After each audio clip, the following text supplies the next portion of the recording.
বিগত 7 দিন ধরে খোঁজ নেই ধনপুর লেমুয়ামুড়ার ইউনুস মিয়ার 10ম শ্রেণীতে পড়ুয়া মেয়ের। মহকুমা পুলিশ আধিকারিক এবং জেলা পুলিশ সুপারকে জানিয়েও অপহরণ হওয়া মেয়েকে উদ্ধার করতে ব্যর্থ পুলিশ।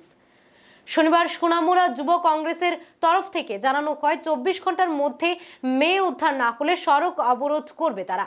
সোনামুড়া যুব কংগ্রেসের সভাপতি কাউসার মিয়া সহ এক প্রতিনিধি দল মহকুমার পুলিশ আধিকারিকের নিকট ডেপুটেশন দিয়ে সংবাদ মাধ্যমের সামনে এই হুঁশিয়ারি দেয়। গুরুতর অভিযোগ যাত্রাপুর থানার পুলিশের বিরুদ্ধে।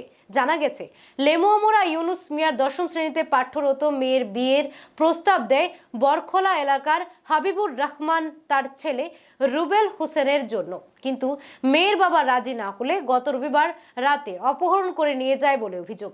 এই নিয়ে যাত্রাপুর থানার দ্বারস্থ হলে মামলা নেয়নি পুলিশ।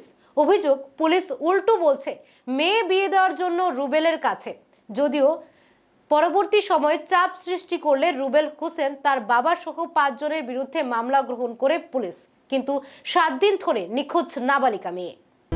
আজকে আমরা বিভিন্ন মিডিয়ার মাধ্যমে এবং ওনার পিতা আমার এই মেয়েটাকে অপহরণ করা হয়েছে, ওনার পিতা আমাদের কাছেও এসেছেন। আসার পরে আমরা ওনার যে সম্পূর্ণ বিষয়টা আমরা উপলব্ধি করার পর আমরা এই পর্যায়ে এসে বুঝতে পারলাম যে আমাদের সাথী ভাই, আমাদের যুব কংগ্রেসের প্রেসিডেন্ট, উনি অনেক কথা বলেছেন, বিভিন্ন ইস্যু নিয়ে বলেছেন যে পুলিশ প্রশাসন হেলদুল করছে বিষয়টাকে নিয়ে।